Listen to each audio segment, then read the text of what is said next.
Hello, ladies and gentlemen. This is Jeff Mietus, PGA, and this is another episode of Tee to Green Academy, brought to you by Custom Turf. And today I have with me a PGA professional, Jon Hoecker, who I've known for about 30 years. Jon's going into the West New York PGA Hall of Fame this year, and I'd like to think it's for more than just his playing skills. He's been a tireless teacher and a learner of the golf swing as long as I've known him, and very passionate. And part of the reason I like to be around him is because he's always striving to learn more about the golf swing. And today we're going to talk about ground forces in the golf swing. It might be a phrase you've heard lately or recently. And basically, a lot of people are talking about it because players are hitting it much further. And one of the things I've contended is there's two golf swings. There's a swing for drivers when you're hitting up on it, and there's a swing for irons when you're hitting down on it. So, Jon, can you maybe explain a little bit what it means when people talk about ground forces in the golf swing? What does that actually mean?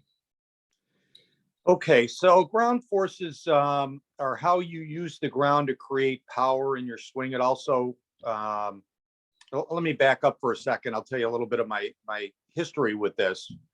You as an instructor, you watch people like Justin Thomas and Bubba Watson. Their feet are off the ground at impact to some extent, and it kind of defies what maybe you were taught to teach.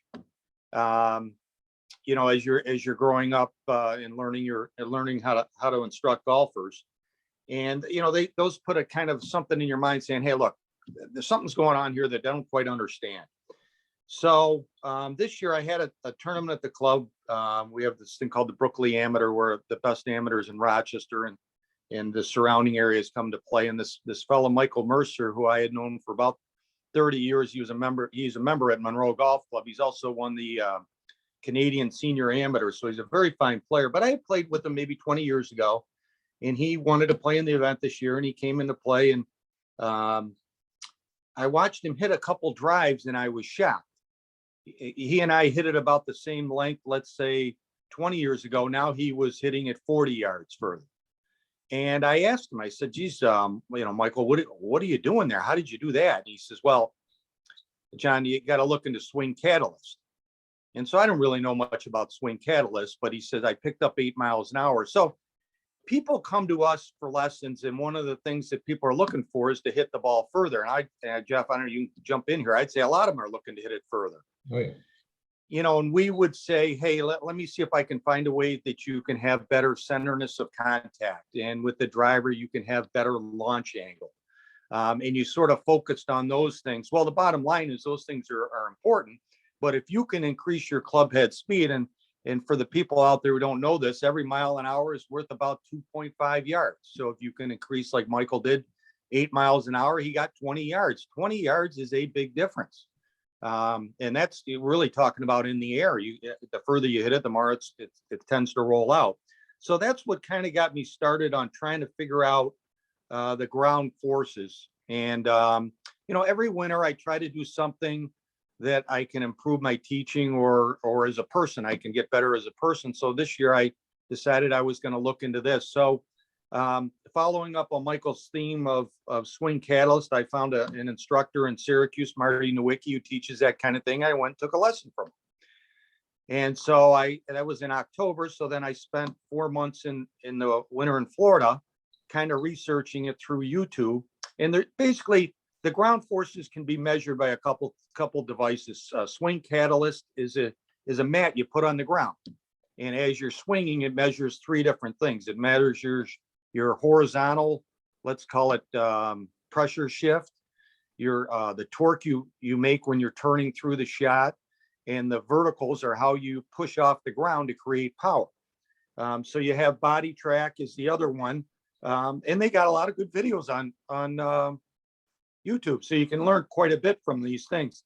So to answer your question, Jeff, I think I probably need to take you through what these mats teach us. Is that what you're asking? Yeah, I guess that's what I'm wondering. And, because as you said, Jon, I remember if I had a person who was up on his toes at impact with his driver, I used to try to get that left foot flat, and rotate it towards the left heel. Now, I think, hey, I'm going to try to get the younger ones, especially launching up. And basically they're using if I understand it correctly, Jon, they're using the force of the ground. They're actually pushing their hips up, which helps create power in the golf swing. Is that a simplified way to explain it, oversimplified? Well, it's certainly how you would create vertical power. And now Okay. not everybody does that. Interestingly enough, there's some trial error and error involved in this, and I'll get into this in a second here. But so that the ground forces can be measured in three ways: horizontal. So that's sort of how your pressure moves from foot to foot. So, what did I learn? Okay, so I learned that tour players start with 55 to 60% of their weight on their front foot. Is that stagnant? It is not stagnant. They are bouncing off their front leg, their lead leg, to start their swings. So they're in constant movement. And again, the floor plate, the mats will show you this. It's about a $3,000 purchase. So I'm not sure a lot of people are interested in purchasing, but you know what? You can kind of go on YouTube and learn how it works. But it certainly would help to own one. But anyway, so people measure the tour players and they look for the things that were going on there. So every tour player has some sort of bounce off his left leg into his right leg, if you're right-handed. By your left arm parallel on your backswing, that is the maximum shift you're going to have in your swing. So interestingly enough, to show you why there's trial and error on this, JB Holmes has 100% of his pressure moved to his right foot.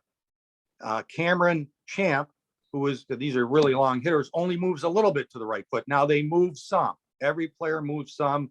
The one thing that I guess is stated as a fact by tracking all the tour players is there is some movement to the right, and the body leads on the backswing. So a lot of people are trying to start the club head back first. And well, that's not what good players do.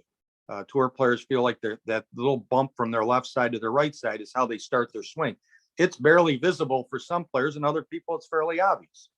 So as I said, by the time your left arm is parallel on your backswing, that's the maximum you shift. And believe it or not, you're going to start shifting towards the target after that. So you're getting to the top of your swing, and then you'll visibly be able to see people shifting their weight forward. Now, by the time your left arm is parallel to the ground on the downswing, that's when the maximum amount of weight is towards your front foot.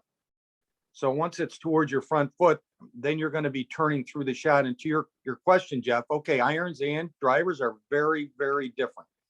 Irons, you're going to be shifting into the front foot. You won't see the front foot off the ground with irons for tour players.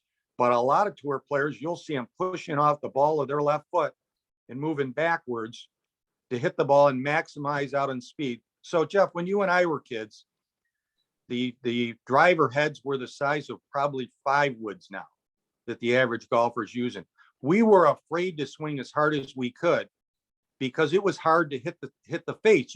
If you missed the face, you could hit a really, really bad shot. And you hit a few really, really bad shots, you learned to try to swing under control. And I believe that's where players of our generation might have been in a disadvantage when they made the club heads bigger.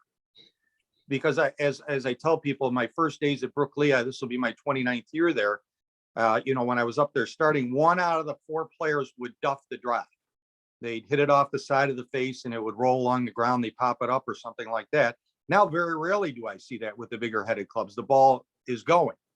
But shots that used to hit the heel could go right into the ground when we were playing. Right. Yes. Oh yeah. You could just, it was I think it's been very good for golf, the bigger heads, but it was something that we grew up as a little bit of a disadvantage. So we weren't trying to hit it as hard as we could because we couldn't hit it off close enough to the center of the face. And the penalty for not hitting the center of the face was a shot that was going to be horrible.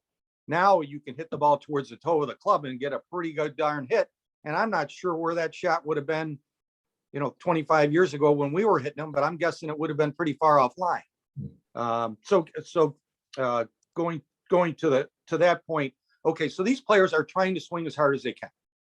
Justin Thomas says, I get up and I swing as hard as I can. You watch him and go, okay, that guy is swinging as hard as he possibly can. So he's trying to maximize the force that he builds. So when you're hitting an iron, you're leaving your weight on your front foot and you're smashing the club, do you try to hit the ball as hard as you can with an iron? Probably not. You're trying to hit it accurately, but you're still trying to hit it with quite a bit of force. When you're hitting a driver, your head moves back a little bit and you start swinging up and you're swinging up as hard as you can, trying to maximize as much force as you can. And as I will talk a little bit here in the torque part of it, the best analogy I've seen is they've shown guys swinging an axe. into a tree stump, trying to cut the tree. And that's how you could create maximum leverage. You think about how you're going to swing an axe into a tree. That's a lot what these guys are doing with their golf swings. They're swinging the axe, and you can feel your weight move off your front foot and feel it move back and away from the target to maximize your speed. Well, that's what these players are doing. So to hit the ball further, they're trying to maximize speed. As I said, it's a little different from what maybe you and I taught or were taught when we were growing up. But they're trying to maximize speed to hit the ball further. So the other things are the vertical. So you'll see a player like Tiger Woods, who was accused of moving up and down too much in his swing. Well, Tiger Woods was using verticals. You move down. So as you would like when you're jumping.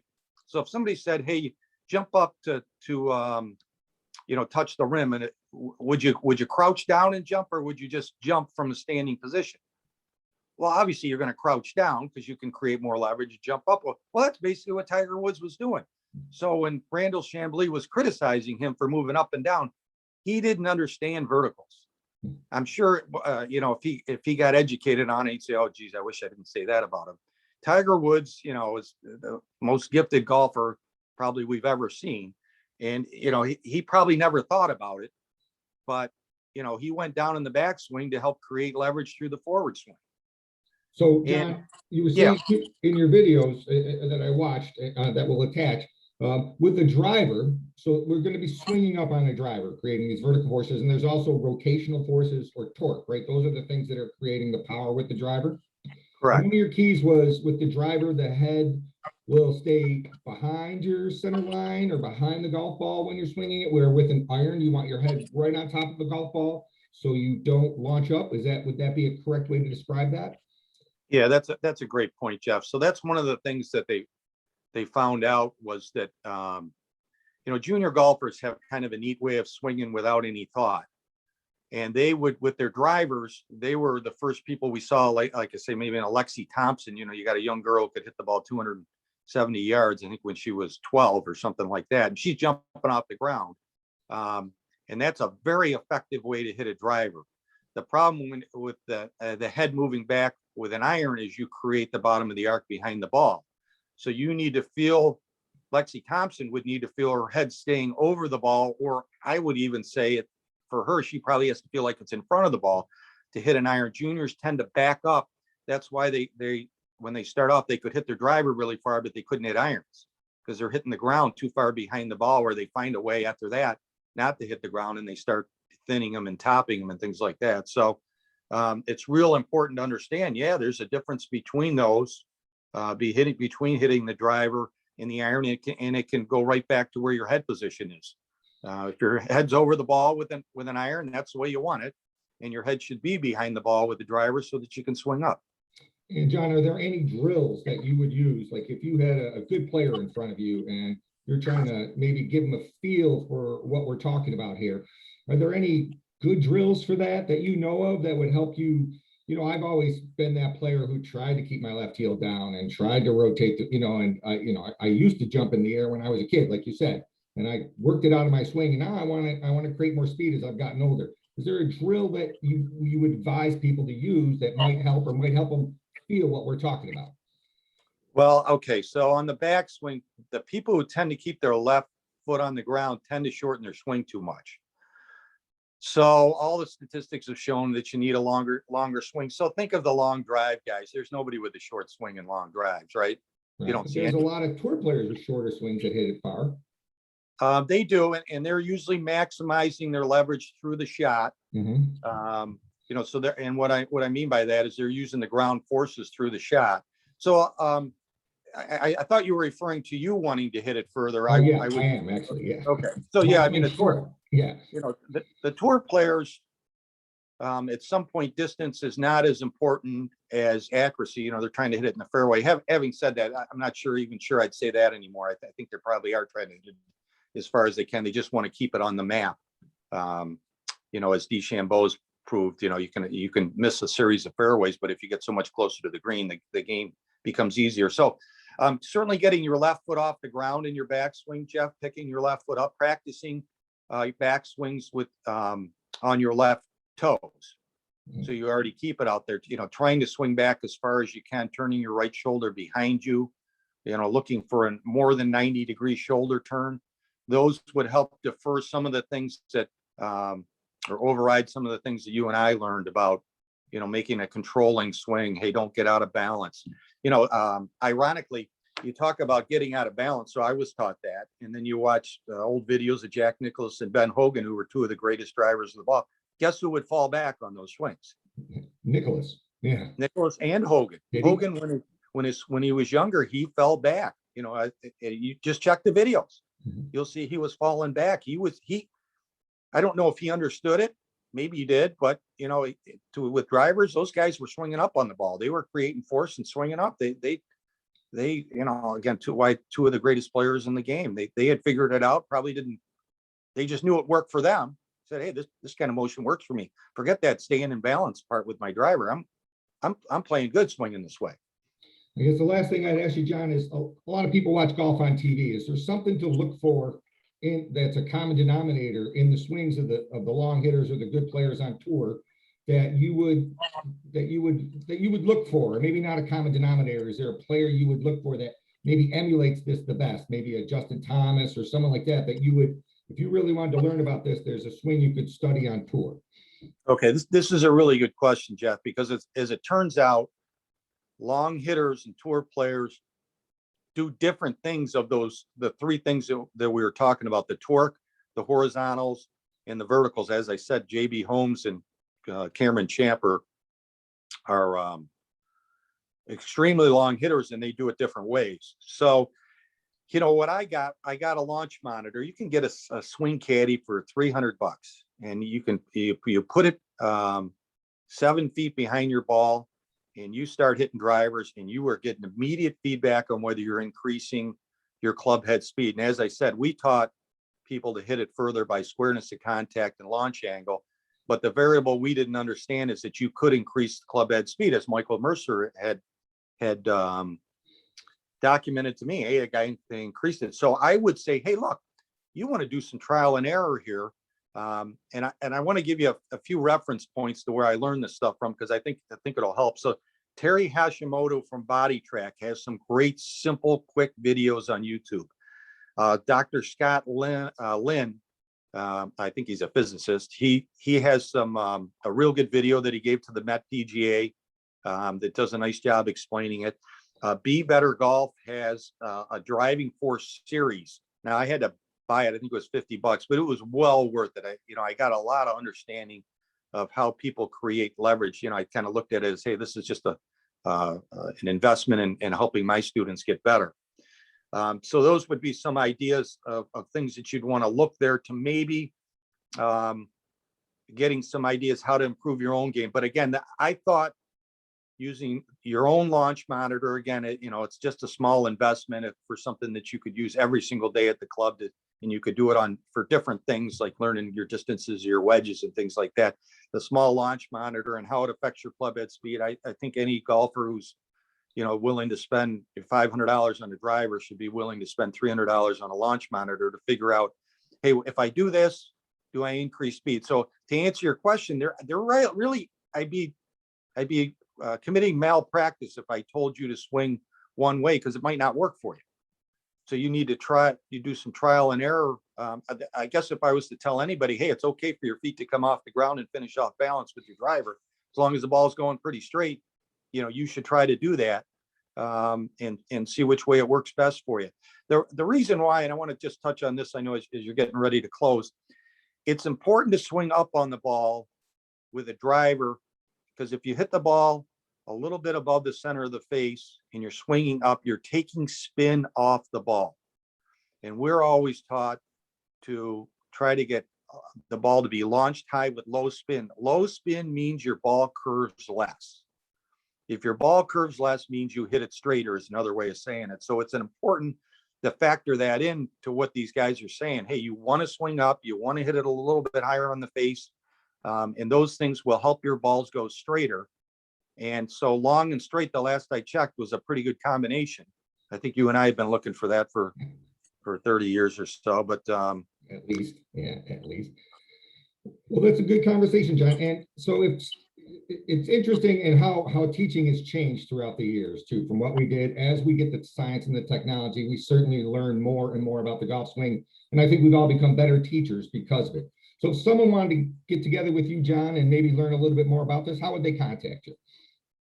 Well, you're probably best off just emailing me at my email address, heckerj@brookleecc.com. Or they could call my cell phone, 585-746-3024. And as I said, I learned this a little bit through Marty, through my lesson. It was real helpful. I'm going back to see him next week. And the videos, I feel like if I spend an hour a day as an instructor or as a person trying to find a topic to get better at, that doesn't seem too much out of 24 hours, especially in the winter when it gets dark so early. And this was an interesting topic to take on. And now I know I can teach my students better. Or at least I know what things not to try to teach them, because, I owe probably quite a few refunds from keeping your feet on the ground and trying to stay in balance, which we thought was right, but it turned out it wasn't. Yeah, we've learned more as we've gone on. Well, hey, thanks a lot, John. It's been a pleasure talking to you. Always love talking golf with you because you're always super passionate about it. I look forward to being at your Western New York PGA Hall of Fame induction in a couple weeks too, John. Thanks for your time today, John. It was great to talk to you. All right, you got it.